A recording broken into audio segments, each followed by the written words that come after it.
नमस्कार. आजच्या व्हिडिओमध्ये तुमचं खूप खूप मनापासून स्वागत. आज आपण काटाचा वापर करून सुंदर अशी डिझाईन बनवणार आहोत. अस्तर घेतलेला आहे, बंद भाग माझ्याकडे आहे, ओपन भाग समोर ठेवला. सर्वात अगोदर उंची घेतली. तयार उंची आहे 13 + 1 इंच, 14 इंचावरती लाईन ड्रॉ केली. आता ह्या लाईनीवरती शोल्डर टाकणार आहे. शोल्डर आहे 5 इंच आणि मुंडा घेतलेला आहे तो 5.5 इंच घेतलेला आहे. आता ह्या मुंड्याच्या कोपऱ्यापासून 5 इंच अंतर आहे का ते चेक केलं आणि मग छातीचं माप टाकलं. छाती आहे 32 इंच, त्याचा चौथा भाग 8 + 2 इंच मार्जिन खाली आहे तसं ड्रॉ करून घेतलं. कोपऱ्यापासून मुंड्याला 1 इंचाचा पॉईंट घेतला, सरळ लाईनीचा मध्य केला आणि हे तिन्ही पॉईंट जोडत मुंड्याला आकार देऊन घेतला. गळा रुंदी आहे ती 2 इंच, गळा उंची आहे 10.5 इंच. इथं आता 2.5 इंच घेतलं आणि क्रॉसमध्ये बॉक्स तयार करून घेतला. आता इथं तुम्ही आवडेल ती डिझाईन करू शकता, पण इथं पान गळा केलेला आहे.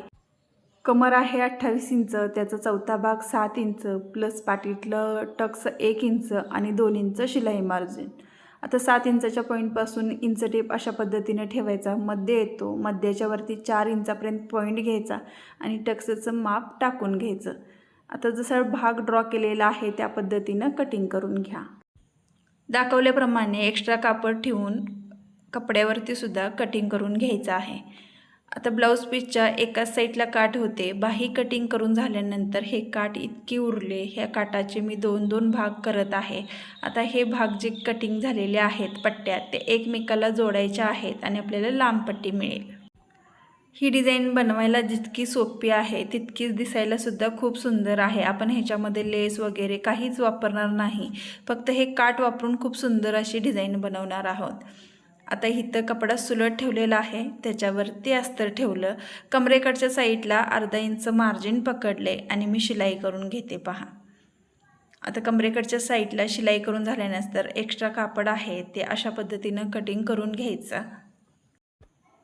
आता गळ्याकडच्या साईडला सुद्धा पहा, 1/2 इंच मार्जिन पकडत गळा जसा दाखवला आहे त्या पद्धतीनं स्टिच करून घ्यायचा आहे. आता गळा स्टिच करून झाल्यानंतर मधले जे कापड आहे ते कटिंग करून घ्यायचं आणि छोटे छोटे कट लावायचे. आता पूर्ण गळ्याला कट लावल्यानंतर काय होतं की गळा व्यवस्थित पलटला जातो आणि फिनिशिंगसुद्धा खूप छान येते. इथं कॅनव्हास वापरायची काही गरज नाही, एकदम गळा फिनिशिंगमध्ये दिसतो आपला. आता गळ्याच्या आणि कमरेच्या मधलं जे अंतर राहतं तिथून हा भाग आहे तो सुलट करून घ्यायचा. आता सुलट करून झाल्यानंतर आपल्या गळ्याचा आकार पाहू शकता. तुम्ही प्रेस करू शकता आणि मग दाबटीप घेऊ शकता. आता इथं मी गळ्याच्या किनाऱ्यावरती दाबटीप घेत आहे. आता दाबटीप घेतल्यानंतर कमरेकडच्या साईडला सुद्धा दाबटीप घ्यायची आहे. तर उलट करायचं आणि अस्तर आहे ते कपड्याला जोडायचं. एक्स्ट्रा कापड आहे ते अस्तरच्या मापानुसार कटिंग करून घ्यायचं.